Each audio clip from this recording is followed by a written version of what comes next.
बिस्मिल्लाहिर्रहमानिर्रहीम। अस्सलाम वालेकुम स्टूडेंट्स, कैसे हैं आप सब। आज हम चैप्टर नंबर 23 का नेक्स्ट पोर्शन ट्रांसजेनिक ऑर्गेनिजम्स के रिमेनिंग पार्ट को डिस्कस करेंगे। आज का हमारा लेक्चर है लेक्चर नंबर 14।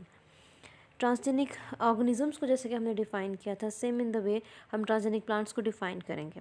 ट्रांसजेनिक प्लांट्स वो प्लांट्स होंगे जिनके अंदर फॉरेन जीन मौजूद होगा जो किसी दूसरी स्पीशी का होगा। यानी कि फॉरेन जीन का मतलब क्या है, जीन ऑफ इंटरेस्ट या पीस ऑफ डीएनए जो हमें डिज़ायरेबल करैक्टर हमें चाहिए। जैसे हमें प्रोटीन ज़्यादा चाहिए, हमें स्टार्च कंटेंट ज़्यादा चाहिए, हमें अमाइनो एसिड्स या ऑयल ज़्यादा चाहिए, तो हम उसके रिलेटेड या उस जीन को सिलेक्ट करेंगे जो इन चीज़ों की प्रोडक्शन करवाता है। तो वो फॉरेन जीन जो आप किसी दूसरी स्पीशी से लेके एक प्लांट में इंसर्ट करवाते हो, इंट्रोड्यूस करवाते हो, वो फॉरेन जीन कहलाता है। और ऐसे प्लांट्स जिनके अंदर वो फॉरेन जीन मौजूद होता है उनको हम ट्रांसजेनिक प्लांट्स कहते हैं।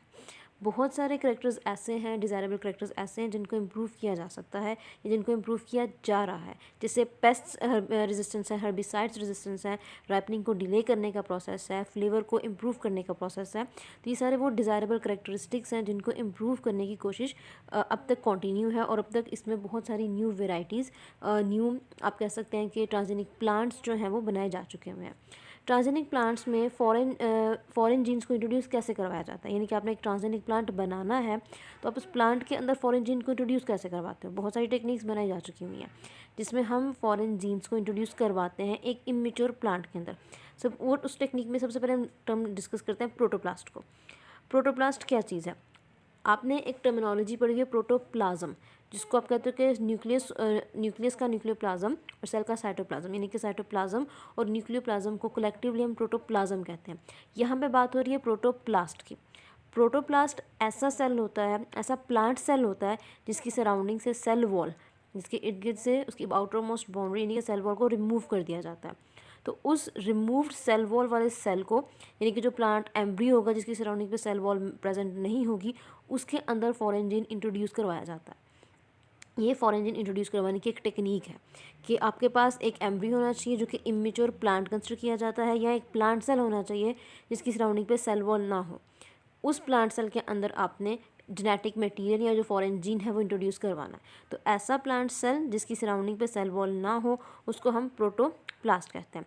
अब ये प्रोसेस क्या है, ठीक है, यानी कि प्रोसीजर क्या है कि आपने प्रोटोप्लास्ट को इलेक्ट्रिक करंट्स देनी है। लेकिन आपने प्रोटोप्लास्ट को इलेक्ट्रिक करंट्स तब देनी है जब वो ऐसे लिक्विड के अंदर मौजूद हो जिसके अंदर फॉरेन डीएनए प्रेजेंट हो। ठीक है, आपने उस लिक्विड के अंदर उसको सस्पेंड करना है जिसके अंदर फॉरेन डीएनए प्रेजेंट होगा, देन आपने उसको इलेक्ट्रिक करंट्स देनी है। ये इलेक्ट्रिक करंट्स क्या काम करेंगे, ये इलेक्ट्रिक करंट्स सेल की जो सेल वॉल रिमूव हो चुकी है, क्योंकि उसमें सिर्फ प्लाज्मा मेम्ब्रेन रह गई है बाहर, तो वो सेल मेम्ब्रेन के अंदर छोटे छोटे से होल्स बनाएंगे जो डीएनए मटेरियल की एंट्रेंस का काम करेंगे। ठीक है, यानी कि जो होल्स बनेंगे वो होल्स क्या करेंगे, उस होल के ज़रिए जेनेटिक मटेरियल जो फॉरेन डीएनए है, फॉरेन जीन है, वो प्रोटोप्लास्ट यानी सेल के अंदर इंट्रोड्यूस या एंटर हो जाएगा। ठीक है, जिसके बाद होल्स जो है वो हील अप हो जाते हैं और इस तरह से एक प्रोटोप्लास्ट जो है वो कंप्लीट न्यू प्लांट में डेवलप या कन्वर्ट या चेंज हो जाता है। आपके सामने एक इमेज शेयर की है, ये ट्रांसजेनिक प्लांट्स की इमेज है। जैसा कि यहाँ पे बताया जा रहा है कि सारे ट्रांसजेनिक प्लांट्स हैं, इनसे हमारे पास जो फूड आएगा वो ट्रांसजेनिक फूड ही होगा। अगर आप एक ट्रांसजेनिक प्लांट को केमिकली इंड्यूस करवाते हो तो इससे आपके पास जो फूड आएगा वो ट्रांसजेनिक प्लांट का नहीं आएगा, वो आपके पास वो आएगा, उस प्लांट का फूड आएगा जो नेचुरली प्रेजेंट होते हैं। ठीक है, अगर आप उसको केमिकली इंड्यूस करवाते हो, उसको जब आपने ट्रांसजेनिक प्लांट बनाया होता है, उसको मॉडिफाई किया होता है, उसके मॉडिफिकेशन को ख़त्म कर देते हो, तो आपके पास रिजल्ट में फिर वो चीज़ बचती है जो नेचुरली जैसा प्लांट मौजूद था। उसके अलावा यहाँ पर एक टर्मिनोलॉजी दी हुई है पार्शली ट्रांसजेनिक प्लांट्स, जिसमें आपके पास ओरिजिनल प्लांट के अंदर ओरिजिनल मटेरियल भी होगा और ट्रांसजीन भी उसे करवाया जाएगा। ठीक है, तो उसके रिजल्ट में आपके पास जो ओरिजिनल फूड बनेगा वो ओरिजिनल मटेरियल की बेस पे ही होगा। ये जस्ट कॉन्सेप्ट को क्लियर करने के लिए था, इस इमेज को ड्रॉ करने की, या इसको इसकी रीडिंग के लिहाज से इसका कुछ नहीं, जस्ट ट्रांसजेनिक प्लांट्स का पॉइंट क्लियर किया गया है इसमें। ट्रांसजेनिक प्लांट्स की इंपॉर्टेंस क्या है। ट्रांसजेनिक प्लांट्स बेसिकली जब भी हम फॉरेन जीन्स को इंट्रोड्यूस करवाते हैं, या जितने भी साइंटिस्ट इस पर वर्क कर रहे हैं वो फॉरेन जीन को प्लांट्स के अंदर इंट्रोड्यूस इसलिए करवाते हैं ताकि उनको डिफरेंट करेक्टर्स के लिहाज से उनको उनके अंदर रेजिस्टेंस को डेवलप कर सके, वो रेजिस्ट कर सके ऐसी चीज़ों को जो उनके लिए नुकसानदेह हैं। तो उनको रेजिस्टेंट बनाने के लिए भी प्लांट्स को ट्रांसजेन करवाया जाता है। जैसे फॉरेन जीन्स कॉटन के अंदर, कॉर्न के अंदर या पोटैटो प्लांट्स के अंदर इंट्रोड्यूस करवाया गया ताकि ये प्लांट्स जो हैं वो पेस्ट के अगेंस्ट खुद को रेजिस्ट कर सकें। अब वो खुद को रेजिस्ट कर रहे हैं, यानी कि पेस्ट के अगेंस्ट अगर वो रेजिस्टेंट कर रहे हैं, मज़ाहमत करें, इट मीन्स कि उनके सेल के अंदर ऐसे टॉक्सिन्स बन सकते हैं जो इंसेक्ट्स के अगेंस्ट उनकी बॉडी को डिफेंड कर सकते हैं। जैसे हमने पीछे बात की थी प्रीवियस लेक्चर में कि बैक्टीरिया इंसेक्ट टॉक्सिन बनाते हैं। बैक्टीरिया प्लांट्स के अंदर इंसेक्ट टॉक्सिन बनाता है। ये टॉक्सिन प्लांट्स को, प्लांट के बॉडी पार्ट्स को, रूट्स वगैरह को इंसेक्ट से प्रोटेक्ट करते हैं। जैसे कि आपको बताया था, इंसेक्ट्स अपने लार्वा यानी कि जो उनके एग होंगे या जो वो लार्वा जिनसे आगे उनका इंडिविजुअल एडल्ट इंडिविजुअल बनता है, उस लार्वा को प्लांट बॉडी के अंदर रिलीज़ कर देते हैं, उन प्लांट बॉडी की सरफेस पे छोड़ देते हैं। वो लार्वा इंसेक्ट्स, वो जो इंसेक्ट्स का लार्वा है वो प्लांट के पार्ट्स को खाना शुरू कर देता है as a food, as a nutrition. तो जाहिर सी बात है कि वो प्लांट बॉडी को को इन्फेक्ट कर रहा है, उस पर अटैक कर रहा है। तो ये इंसेक्ट टॉक्सिन्स प्लांट्स को उन इंसेक्ट से प्रोटेक्ट करने के लिए बनाए जाते हैं। तो इट मीन्स कि वो फॉरेन जीन इंट्रोड्यूस कैसे करवाया जा रहा है, वो फॉरेन जीन किसी ना किसी बैक्टीरिया के ज़रिए ही भेजा जा रहा है। तो इट मीन्स वो फॉरेन जीन्स को ट्रांसफ़र करने का मकसद क्या है कि प्लांट्स इंसेक्ट्स के अगेंस्ट खुद को रेजिस्ट कर सकें, अपनी बॉडी को डिफेंड कर सकें। उसी तरह से सोयाबीन प्लांट्स में रेजिस्टेंस डेवलप की गई है हर्बिसाइड्स के लिए, ठीक है, कॉमन हर्बिसाइड के लिए उसमें रेजिस्टेंस डेवलप की गई है। हर्बिसाइड क्या है, ये आप चैप्टर नंबर 27 में पढ़ चुके हो। हर्बिसाइड वो केमिकल, वो एग्रो केमिकल है जो हर्ब्स, जो वीड्स होती हैं, नॉट हर्ब्स, जो वीड अनवांटेड प्लांट्स होते हैं उनको किल करने के लिए इस्तेमाल की जाती हैं। इसके अलावा कुछ कॉर्न के, कुछ कॉटन के प्लांट्स हैं, वेराइटीज़ हैं जो पेस्ट और हर्बिसाइड रेजिस्टेंस दोनों के लिए उनमें ये डेवलपमेंट देखी जाती है। उनको ट्रांसजीन या उनमें फर्दर उनको मॉडिफाई किया गया है। उसके अलावा 1999 में बहुत सारी ऐसी क्रॉप्स जिनको ट्रांसजीन किया गया, जिनको मॉडिफाइड किया गया है, उनको world wide more than 70 million acres की जगह पर उनको प्लांट किया गया। और एक्सपेक्टेशंस ये की गई हैं कि नेक्स्ट अपकमिंग 5 ईयर्स में या जितनी बार उनकी प्लांटेशन की जाएगी, 1999 में ये किया गया था, उसके बाद अब भी इस पर वर्किंग है कि नेक्स्ट अपकमिंग बहुत सारे ईयर्स में ये जो एकरेज है, जितनी जगह पे प्लांटिंग की गई है, ये 3 गुना ज़्यादा हो जाएगी, ठीक है। उसके अलावा ट्रांसजेनिक प्लांट्स से हम फर्दर उसको इम्प्रूव कर सकते हैं। किस बेसिस पे कि हम उससे प्रोटीन्स ले सकते हैं ज़्यादा से ज़्यादा। हमें अगर ऑयल्स की ज़रूरत है और हमें फैटी एसिड्स या ऑयल कंटेंट्स ज़्यादा चाहिए, तो हम प्लांट्स को उस पॉइंट ऑफ व्यू से फर्दर उसमें इम्प्रूवमेंट करेंगे, उसको मॉडिफाई करेंगे। हमें अमाइनो एसिड की कंपोजिशन ज़्यादा चाहिए, हमें स्टार्च कंटेंट्स ज़्यादा चाहिए, तो हम उसको उस लिहाज से उसमें इम्प्रूवमेंट्स करेंगे। उसके अलावा इन एडिशन टू कॉर्न के अलावा बहुत सारी वीट और राइस की ट्रांसजेनिक वेरिएंट्स बनाई जा रही हैं। एग्री बिजनेस कंपनीज जो हैं, they are basically developing transgenic variants of wheat and rice. Corn के अलावा वीट और राइस पे बहुत वर्किंग हो रही है। ये आप कह सकते हो इट्स एन एब्सोल्यूट नेसेसिटी कि अगर 2020 में राइस की डिमांड ज़्यादा हो गई तो हम वीट, कॉर्न, राइस और इन तीनों की डिमांड को फुलफ़िल करने के लिए हम इतनी वेराइटीज़, हमारे पास इतने वेरिएंट्स होने चाहिए कि फूड की कमी नहीं हो, खुराक की कमी ना हो। इसलिए बहुत सारी वेराइटीज़ जो हैं ट्रांसजेनिकली प्लांट्स को या प्लांट्स को जेनेटिकली मॉडिफाई करके बहुत सारी ऐसी वेराइटीज़ बनाई जा रही हैं। ग्रीन रेवोल्यूशन, हम 1960s में अगर हम बात करें एशियन कंट्रीज़ की, लाइक इंडिया की, तो वहाँ पे एक कहत साली बहुत सीवियर फेमाइन कॉज हुआ था कि वहाँ पे अनाज जो है, सीरियल क्रॉप्स जो हैं वो ख़त्म हो गई थी, ठीक है। तो वर्ल्ड ग्रेन हार्वेस्ट के तौर पे 1960s से एक स्पेशल हाई यील्ड के तौर पे हाइब्रिड प्लांट्स जो हैं वो अब डेवलप किए जा चुके हैं, जिसको ग्रीन रेवोल्यूशन का नाम दिया जाता है। इन शॉर्ट के एग्रीकल्चर प्रोडक्शन को इंक्रीज़ करें थ्रू आउट वर्ल्ड वाइड, ठीक है। पूरी दुनिया में ग्रीन रेवोल्यूशन पे वर्किंग हो रही है, लेकिन उसकी वजह क्या है कि खुराक जो है वो ज़्यादा से ज़्यादा मिले, बट स्टिल जो फूड की या क्रॉप की प्रोडक्शन है पर कैप्चा वो अब भी रिड्यूस्ड हो रही है। उसकी रीज़न क्या है कि population growth day by day बहुत ज़्यादा होती जा रही है। पॉपुलेशन ग्रोथ ज़्यादा होने की वजह से ह्यूमंस की जो हैं ज़रूरियात हैं या रिक्वायरमेंट्स हैं वो डे बाय डे इंक्रीज़ हो रही हैं, जिसकी वजह से हमारे पास खुराक उतनी नहीं है जितनी हमारे पास आबादी है। सिर्फ पाकिस्तान की बात नहीं, through out world population growth की बात होती है यहाँ पे। उसके अलावा जेनेटिक इंजीनियरिंग में बहुत सारे फार्मर्स को बेसिकली ट्रेन किया जा रहा है फॉरेन कंट्रीज़ में कि एक प्लांट से जो हमें पैदावार चाहिए उसको हम इंक्रीज़ करें। बहुत सारी कंट्रीज़ में ये भी है कि फार्मर्स ने एक यील्ड बैरियर बनाया हुआ है। यील्ड बैरियर मतलब कि हमें इतने पौधे से इतनी ही पैदावार लेनी है, इसको इंक्रीज़ नहीं करना।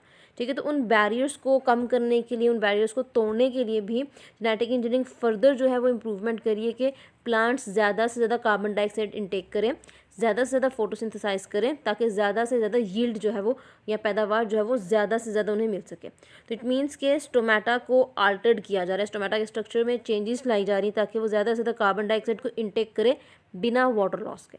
ठीक है, यानी कि कार्बन डाइऑक्साइड भी प्लांट बॉडी के अंदर ट्रांसफ़र हो जाए, ज़्यादा से ज़्यादा कार्बन डाइऑक्साइड इंटेक हो सके, लेकिन वाटर लॉस जो है वो कट डाउन यानी कि कम हो सके। उसके अलावा एक वर्किंग ये भी है कि जो एंजाइम है रुबिस्को, RUBP का जो एंजाइम है, उस एंजाइम की एफिशिएंसी, उसकी जो एक्टिविटी है उसको भी फर्दर इंक्रीज़ किया जाए, क्योंकि वो एंजाइम कार्बन डाइऑक्साइड को inside the plant body capture करता है। वो जितनी कार्बन डाइऑक्साइड को कैप्चर करेगा उतनी ज़्यादा कार्बन डाइऑक्साइड की फिक्सेशन होगी, उतनी ज़्यादा फोटोसिंथेसिस होगी और उतनी ही ज़्यादा प्लांट्स जो हैं वो उनकी यील्ड जो है वो इंक्रीज़ हो सकती है। उसके अलावा जापानीज साइंटिस्ट की एक टीम है जो राइस प्लांट पे C4 साइकिल को इंट्रोड्यूस करवा रही है। आपने फोटोसिंथेसिस में जो डार्क साइकिल पढ़ी थी दैट वाज C3 साइकिल। ठीक है, आपने उसको C3 क्यों नाम दिया था? बिकॉज हमने कहा था कि उसमें सबसे पहला स्टेबल कंपाउंड जो बन रहा है वो 3 कार्बन कंपाउंड है। अब यहाँ पे नाम आ गया है C4 साइकिल, तो वो it's a kind of dark reaction ही है, कैल्विन साइकिल की तरह की ही, C3 साइकिल की तरह की ही साइकिल है। लेकिन डिफरेंस क्या है कि इसमें सबसे पहला स्टेबल कंपाउंड जो है वो 3 कार्बन कंपाउंड नहीं बनता, वो 4 कार्बन कंपाउंड बनता है। तो जापानीज साइंटिस्ट आर ट्राइंग के राइस प्लांट्स के अंदर या सीरियल क्रॉप्स के अंदर जो है ना वो C4 साइकिल इंट्रोड्यूस करवा सकें, कि प्लांट्स जो हैं वो C4 साइकिल को ज़्यादा से ज़्यादा यूटिलाइज़ करें, जिसकी वजह से कार्बोक्सिलेज एंजाइम की जो इनएक्टिविटी है उसको अवॉइड किया जाए, ताकि वो डिफरेंट तरीक़ों से, मुख्तलिफ तरीक़ों से कार्बन डाइऑक्साइड ज़्यादा कैप्चर कर सकें और फोटोसिंथेसिस का प्रोसेस जो है वो प्रॉपर्ली हो सके। जैसे हम सिंगल जीन्स को ट्रांसफरिंग का के प्रोसेस को हम देखते हैं कि एक सिंगल जीन हमने ट्रांसफ़र करवाया, प्लांट में वो इंट्रोड्यूस करवा दिया हमने, और प्लांट को जेनेटिकली मॉडिफाई करके जो चीज़ हमें चाहिए हमने वो ले ली। अब कुछ चेंजेस यहाँ पे इस तरह भी है कि साइंटिस्ट ज़्यादा वर्किंग इस पे नहीं कर रहे हैं, सिंगल जीन ट्रांसफरिंग की बजाय वो मॉडिफिकेशंस कर रहे हैं। मॉडिफिकेशंस मतलब कि वो एक प्लांट सेल को बार बार मॉडिफाई कर रहे हैं, री इंजीनियरिंग कर रहे हैं उसमें, यानी कि अगर एक प्लांट का उन्होंने ट्रांसजेनिक प्लांट बनाया, उसको मॉडिफाई किया, उसको फर्दर मॉडिफाई करेंगे, उन ट्रांसजेनिक प्लांट्स की फर्दर क्लोनिंग करेंगे, उन ट्रांसजेनिक प्लांट्स की फर्दर कॉपीज़ बनाएंगे, उसमें फर्दर जीन्स जो है वो नई नई वेराइटीज़ इंट्रोड्यूस करवा के new varieties, disease resistant varieties जो है वो बनाएंगे, जिससे उनको ज़्यादा से ज़्यादा यील्ड मिल सके। उसके अलावा बायोडिग्रेडेबल प्लास्टिक्स भी बनाए जाते हैं सिंगल जीन ट्रांसफरिंग के ज़रिए। बायोडिग्रेडेबल जो प्लास्टिक है वो बेसिकली वेरियस प्रोडक्ट्स बनाने के लिए इस्तेमाल करते हैं। जैसे यहाँ पे बायोडिग्रेडेबल प्लास्टिक में एग्जांपल एक दी गई है एक वीड की, that is mouse eared cress, इसको अरेबिडोप्सिस भी कहते हैं। प्रीवियस लेक्चर में भी आपने इसका नाम सुना था। ये एक मॉडल ऑर्गेनिज्म है जो प्लांट्स में यूटिलाइज़ किया जाता है हर तरह के प्रोसेस को, या प्लांट की जो एक लाइफ साइकिल चलती है उसमें जो डेवलपमेंटल प्रोसेसेस होते हैं, डेवलपमेंटल स्टेजेस होते हैं, उनको स्टडी करने के लिए रैबिडोप्सिस थैलियाना रैबिडोप्सिस प्लांट को यूटिलाइज़ किया जाता है। ये एक वीड है। ठीक है, तो ज़्यादातर जेनेटिकली इंजीनियर्ड इसको किया जा रहा है। ज़्यादातर जो कहने के बायोकेमिस्ट हैं या ज़्यादा जो साइंटिस्ट हैं वो इस वीड पे वर्किंग कर रहे हैं, वो इसको इंजीनियर्ड कर रहे हैं, इसको मॉडिफाई कर रहे हैं ताकि वो बायोडिग्रेडेबल प्लास्टिक प्रोड्यूस कर सकें। इसका कॉमनली नाम बताया जाता है पॉलीहाइड्रोक्सीबिट्राइट। सेल ग्रेन्यूल्स के अंदर इसकी प्रोडक्शन करवाई जाती है। ये एज अ स्टोरेज मटेरियल इसकी प्रोडक्शन होती है पॉलीहाइड्रोक्सीबिट्राइट की। ये एक बायोडिग्रेडेबल प्लास्टिक है। बायोडिग्रेडेबल मतलब जिसको हम लिविंग ऑर्गेनिजम्स को यूटिलाइज करके डिग्रेड भी कर सकते हैं। ठीक है, अगर ये नुकसानदेह साबित हो रहा है, इसकी क्वांटिटी ज़्यादा हो रही है, या किसी चीज़ को पोल्यूट कर रहा है या डैमेज कर रहा है, तो इसको लिविंग ऑर्गेनिजम्स को यूटिलाइज करके हम इसको तोड़ भी सकते हैं। उसके अलावा ह्यूमंस के हार्मोन्स की भी प्रोडक्शन करवाई जा रही है। प्लांट्स को मॉडिफाई किया जा रहा है ताकि ह्यूमन हार्मोन्स, क्लॉटिंग फैक्टर्स और बहुत सारी एंटीबॉडीज़ जो है प्लांट्स के अंदर बनाई जा सकें। प्लांट्स जिन एंटीबॉडीज़ की प्रोडक्शन करवाते हैं वो as compare to other antibodies थोड़ी इनएक्सपेंसिव होती हैं, थोड़ी सस्ती होती हैं।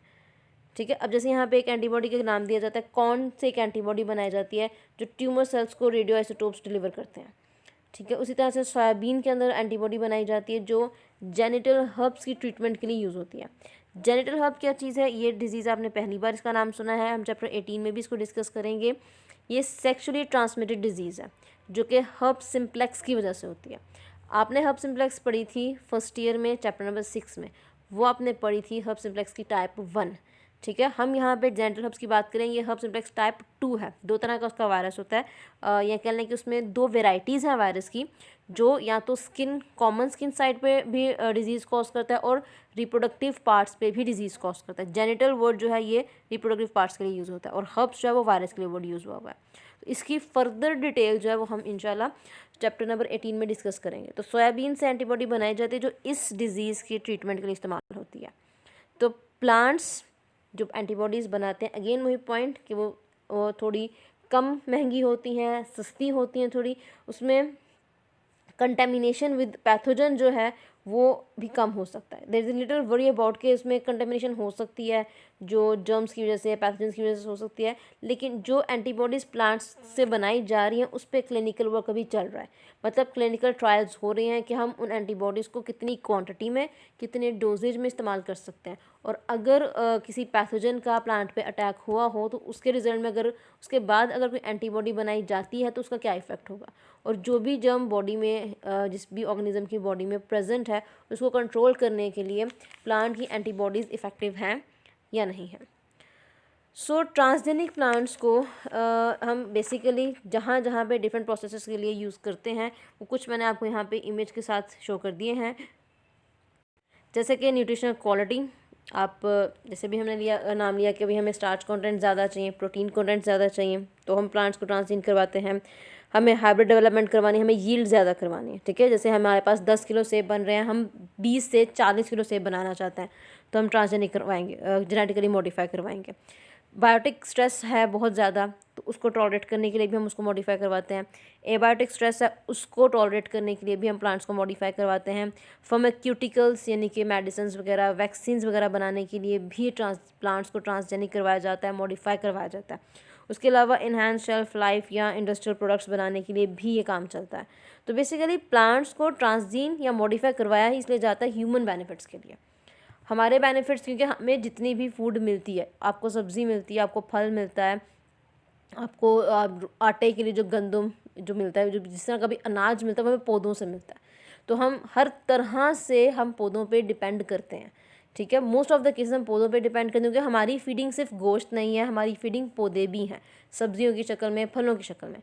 तो उनको फर्दर मॉडिफाई इसीलिए किया जाता है ताकि हमारी जो रिक्वायरमेंट्स हैं, प्रोटीन रिक्वायरमेंट है, स्टार्च रिक्वायरमेंट है, या फैटी एसिड्स की, ऑयल्स की, अमाइनो एसिड्स की रिक्वायरमेंट है, वो उससे फुलफिल हो सके। Next to this is transgenic animals. Transgenic animals को भी बेटा आपने शॉर्ट के लिहाज से करना है। इसमें एमसीक्यूज़ हैं, थोड़े कॉन्सेप्चुअल एमसीक्यूज़ हैं और एक दो इसमें शॉर्ट बनता है, इसे ध्यान से सुनिएगा। ट्रांसजेनिक एनिमल्स वो एनिमल्स जिनके अंदर फॉरेन जीन प्रेजेंट होगा, ठीक है। तो जीन्स को इंसर्ट करवाने के लिए भी, एनिमल्स के एग के अंदर कैसे इंसर्ट करवाना है उसके लिए भी टेक्निक्स बनाई जा चुकी हैं। जो पॉसिबल टेक्निक है वो है माइक्रो इंजेक्ट करवाना। फॉरेन जीन को एनिमल के एग्स के अंदर बाय हैंड माइक्रो इंजेक्ट किया जाता है। इसके अलावा एक और मेथड है, वो है वोटेक्स मिक्सिंग। ये आप कह सकते एक सिंपल सी डिवाइस इस्तेमाल करते हैं जो कॉमनली लेबॉर्ट्री में यूज़ होती है। आपने छोटी छोटी क्वांटिटी में जो लिक्विड्स हैं उनको मिक्सअप करना होता है, तो वोटेक्स मिक्सिंग भी की जाती है। आपने एग को एगिटेटर में प्लेस करना है, जिसके सराउंडिंग पे डीएनए भी, जिसके अंदर साथ डीएनए भी मौजूद होगा, और सिलिकॉन कार्बाइड नीडल्स भी होंगी। नीडल्स क्या करेंगी, एग के अंदर होल्स करेंगी, ऐसा एग की सराउंडिंग पे छोटे छोटे होल्स करेंगी। उन होल्स के ज़रिए डीएनए को हम एंटर करवा सकते हैं। डीएनए एंटर हो गया, एग का खुद का डीएनए भी था, फॉरेन डीएनए भी आ गया, एग हो गया फर्टिलाइज्ड, ठीक है। अब यहाँ पे रिजल्टिंग में जो आपके पास ऑर्गेनिज्म आएगा वो क्या होगा, ट्रांसजेनिक एनिमल होगा वो। एडवांटेजेस क्या हैं ट्रांसजेनिक एनिमल्स की टेक्निक या ट्रांसजेनिक एनिमल्स की हेल्प से हम बहुत सारे एनिमल के एग्स जो हैं उनके अंदर हम उनके जीन्स को हम ले सकते हैं बोवाइन ग्रोथ हार्मोन बनाने के लिए। ये हार्मोन बेसिकली सोमैटोट्रोपिन हार्मोन की तरह का ही होता है, इसको सोमैटोट्रोपिन हार्मोन भी कहते हैं, जो काउस के अंदर इंट्रोड्यूस करवाए जाते हैं या काउस के अंदर नेचुरली बनता भी है। ये अगर यूज़ किया जाता है, इस हार्मोन का जीन अगर यूज़ किया जा रहा है इस हार्मोन की ही प्रोडक्शन करवाने के लिए, तो इट मीन्स वो मिल्क की प्रोडक्शन को इंक्रीज़ कर रहा है। ठीक है, आप इसी प्रोसेस को फिशेस के लिए, काउस, पिग्स, रैबिट्स या शीप वगैरह के लिए भी यूज़ कर सकते हो। उसके बाद एक शॉर्ट क्वेश्चन है यहाँ पे, जीन फॉर्मिंग। जीन फॉर्मिंग क्या होती है? आप ट्रांसजेनिक फॉर्म एनिमल्स को इस्तेमाल करते हो फार्मास्यूटिकल्स बनाने के लिए। ठीक है, नंबर ऑफ़ फिल्म्स बनाने के लिए। बेसिकली इसमें हम कह रहे हैं फार्मास्यूटिकल्स बनाते हैं तो मेडिसिन वगैरह, ड्रग्स वगैरह बनाए जाते हैं। ड्रग्स यानी मुंशियात नहीं, मेडिसिन वगैरह बनाई जाती हैं। तो उन फार्मास्यूटिकल्स की प्रोडक्शन के लिए आप ट्रांसजेनिक फॉर्म एनिमल्स के जीन्स को इस्तेमाल करते हो। That is called gene forming. Important short question है ये। उसके अलावा हम यहाँ पे टी मिसिंग है, प्लांट्स को यूज़ करते हैं मेडिसिन बनाने के लिए। लाइक सिस्टिक फिब्रोसिस है, कैंसर, ब्लड डिजीज़ या इसी तरह के दूसरे डिसऑर्डर्स जो हैं वो भी उनके लिए भी हम प्लांट्स को ट्रांसजेनिक एनिमल्स की हेल्प के तौर पे इस्तेमाल करते हैं। जैसे ड्रग्स बनाए जाते हैं, वो ड्रग्स जो हैं इन डिजीज़ की ट्रीटमेंट के लिए इस्तेमाल की जाती हैं। आफ्टर दैट हमने मिल्क की प्रोडक्शन करवानी है। ठीक है, या हमने प्रोटीन्स की प्रोडक्शन करवानी है, सॉरी मिल्क की नहीं, हमने प्रोटीन्स की प्रोडक्शन करवानी, तो हम वहाँ पे मिल्क यूज़ करते हैं। अब इस मिल्क का फ़ायदा क्या होगा? हम इस मिल्क को यूज़ करेंगे ऐसी प्रोटीन्स बनाने के लिए जिन प्रोटीन्स का बेनिफिट होगा, जो बेनिफिशियल प्रोटीन्स होंगी, जैसे थेरेप्यूटिक या डायग्नोस्टिक प्रोटीन्स हैं, ये मिल्क के ज़रिए बनती हैं। जीन्स, ऐसे जीन्स जो इन प्रोटीन्स के लिए कोड करते हैं, उनको एनिमल के डीएनए के अंदर इनकॉर्पोरेट या इंट्रोड्यूस करवाया जाता है। ठीक है, अब वो जब आपने वो जीन एनिमल के डीएनए के अंदर इंट्रोड्यूस करवा दे, तो इट मीन्स कि जब एनिमल्स मिल्क की प्रोडक्शन करवाना शुरू करते हैं तो हमें उनके मिल्क से वो प्रोटीन मिल सकता है। उसी तरह से एंटी थ्रोम्बोलिन 3, ये ब्लड क्लॉट ड्यूरिंग सर्जरी, जो ब्लड क्लॉटिंग होती है, ब्लड क्लॉटिंग से बचने के लिए, ब्लड क्लॉटिंग को प्रिवेंटिंग के लिए ड्यूरिंग सर्जरी ये एंटी थ्रोम्बोलिन 3 यूज़ होता है। इसको गोट्स से प्रोड्यूस किया जाता है। एंटी थ्रोम्बोलिन 3 है क्या चीज़? ये स्मॉल प्रोटीन मॉलिक्यूल है जो इंजाइम्स को इनएक्टिव करने के लिए, सेवरल इंजाइम्स को इनएक्टिव करने के लिए इस्तेमाल की जाती है। उसके अलावा एक डोनर एग है, आपके पास ये एक एग मौजूद है। ठीक है, आप इसके अंदर जीन ऑफ इंटरेस्ट इंट्रोड्यूस करवा रहे हो। Then outside the body, outside the female body, यहाँ पे आपने फर्टिलाइजेशन करवाने। इन विट्रो वर्ड यहाँ पे यूज़ हुआ है आपकी बुक में। इन विट्रो का मतलब होता है आउटसाइड द बॉडी, वो फर्टिलाइजेशन जो आउटसाइड द बॉडी होती है। ठीक है, आपके पास एग मौजूद है जो कि फीमेल का होगा, आपने उसके अंदर एक जीन ऑफ इंटरेस्ट या डीएनए इंट्रोड्यूस करवा दिया, ये आपके पास बन जाएगा जाइगोट। ठीक है, जीन ऑफ इंटरेस्ट आपने इंट्रोड्यूस करवाया, आपने फर्टिलाइजेशन करवाई और जाइगोट्स बना लिए। इन जाइगोट्स को फीमेल बॉडी के अंदर फीमेल बॉडी के अंदर प्लेस किया जाता है, जहाँ पे उसकी डेवलपमेंट कंप्लीट होती है और फीमेल जब ऑफस्प्रिंग को बर्थ देती है, वो ऑफस्प्रिंग मैच्योर होता है और प्रोडक्ट के रिजल्ट में आपके पास जो मिल्क सिक्रीट आउट होगा, आप उस मिल्क में से प्रोडक्ट निकाल सकते हो, जो भी आपको प्रोटीन वहाँ पे रिक्वायर्ड है। उसके अलावा milk is a second option. ठीक है, हम कह सकते हैं कि बहुत सारे बायोटेक्नोलॉजिस्ट जो हैं वो बायोटेक्नोलॉजी प्रोडक्ट्स को बनाने के लिए यूराइन को प्रायोरिटी देते हैं, प्रेफरेंस देते हैं। एग्रीकल्चर डिपार्टमेंट ऑफ यूएस जो है उसमें साइंटिस्ट जो हैं दे आर बेसिकली माइस को वो क्या कर रहे हैं, they are basically genetically engineering कर रहे हैं माइस की, ताकि उनसे ह्यूमन ग्रोथ हार्मोन बना सकें, लेकिन किससे? यूराइन से इंस्टेड ऑफ मिल्क। रीज़न क्या है? ऐसी ही टेक्निक्स वो लार्जर एनिमल्स पे भी यूटिलाइज़ कर रहे हैं। जैसे कि यहाँ पे आपके सामने आपको एग्जांपल नज़र आ रही है, क्लोनिंग कैसे की जाती है, ये आपने फर्स्ट ईयर में भी पढ़ी थी। सेम वही प्रोसेस यहाँ पे बताया गया है। एग डोनर, उसके अंदर आपने माइक्रो इंजेक्ट किया जीन ऑफ इंटरेस्ट, उसके बाद होस्ट गोस्ट जो है, विद द होस्ट गोट जो है उसके अंदर आपने डेवलपमेंट करवानी है, उसके रिजल्ट में जो ट्रांसजेनिक गोट बनेगी उससे आपको मिल्क मिल जाएगा। ठीक है, ये प्रॉपरली जो ट्रांसजेनिक करवाई जाती है वो चीज़ है। अब यहाँ पे क्वेश्चन ये राइज करता है, जो कि एक इम्पॉर्टेंट शॉर्ट क्वेश्चन भी है, कि मिल्क की जगह पे यूराइन को क्यों इस्तेमाल किया जाता है बायोटेक्नोलॉजी प्रोडक्ट बनाने के लिए। तो urine is the preferable vehicle, यानी कि मिल्क की निस्बत यूराइन को ज़्यादा तरजीह क्यों दी जाती है बायोटेक्नोलॉजी प्रोडक्ट बनाने के लिए? बिकॉज एनिमल्स, किसी भी एनिमल की आप बात कर रहे हो, जितने भी एनिमल्स हैं वो यूरिनेट करते हैं थ्रू आउट दियर लाइफ, जबकि तमाम एनिमल्स मिल्क प्रोड्यूस नहीं करते। मिल्क सिर्फ फीमेल्स प्रोड्यूस करती हैं। तो एनिमल्स चाहे मेल हो या फीमेल हो, वो from the time of their birth वो यूरिनेट करते हैं, जबकि मिल्क की प्रोडक्शन तब तक नहीं होती जब तक एक फ़ीमेल मिच्योर नहीं होती। फीमेल मिच्योर होगी, मिल्क प्रोडक्शन स्टार्ट होगी, देन आप उस मिल्क से प्रोटीन ले सकते हो। तो यूराइन को इस वजह से ज़्यादा प्रेफरेंस दिया जाता है प्रोटीन प्रोडक्शन या बायोटेक्नोलॉजी के प्रोडक्ट्स बनाने के लिए as compare to milk, because animals में फीमेल के केस में आप बात कर रहे हो या मेल के केस में बात कर रहे हो, यूरिनेशन, यूराइन की प्रोडक्शन, यूरिनेट जो है वो अपनी बर्थ के टाइम से ही करते हैं, जबकि मिल्क की प्रोडक्शन जो है वो बहुत देर बाद जाके होती है। तो इसलिए यूराइन से प्रोटीन्स एक्सट्रैक्ट करना ज़्यादा ईजी कंसिडर किया जाता है as compare to the milk. Genetically engineered fishes को भी पॉन्ड्स में रखा जा रहा है, बिकॉज उनको इसलिए जेनेटिकली मॉडिफाई किया जा रहा है ताकि उनसे प्रोटीन ज़्यादा मिल सके, नेचुरल इकोसिस्टम जो है वो डिस्ट्रॉय ना हो सके, वाइल्ड एरिया जो नेचुरली वहाँ पे लोग ऑर्गेनिज्म मौजूद हैं वहाँ पे रह सकें। तो ट्रांसजेनिक एनिमल्स में बेसिक जहाँ पे जो पॉइंट है वो एनिमल्स की ट्रांसजेनिक जो की जा रही है प्रोटीन्स लेने के लिए की जा रही है या किसी और चीज़ के लिए की जा रही है, या अगर हम फार्मास्यूटिकल्स बना रहे हैं तो कैसे बनाना है। इस पूरे पोर्शन को रीड आउट करके आपने बहुत इंपॉर्टेंट जो शॉर्ट क्वेश्चन इसमें से तैयार करने हैं बेटा, वो है एक जीन फॉर्मिंग की डेफिनेशन, और उसके अलावा कि यूराइन को बायोटेक्नोलॉजी प्रोडक्ट्स बनाने के लिए क्यों इस्तेमाल किया जाता है या उसको क्यों ज़्यादा प्रेफर किया जाता है as compare to the milk. ये आपका ट्रांसजेनिक ऑर्गेनिजम्स का पोर्शन कंप्लीट हो गया है। इसको भी बेटा जैसे स्टार्ट से करते आ रहे हैं, इसको भी अपने शॉर्ट के लिए ही करना है, यहाँ से रीडिंग करें और अप टू डेट से शॉर्ट क्वेश्चंस मार्क करके तो अच्छी तरह से याद कर लें। थैंक यू क्लास, अल्लाह हाफिज़।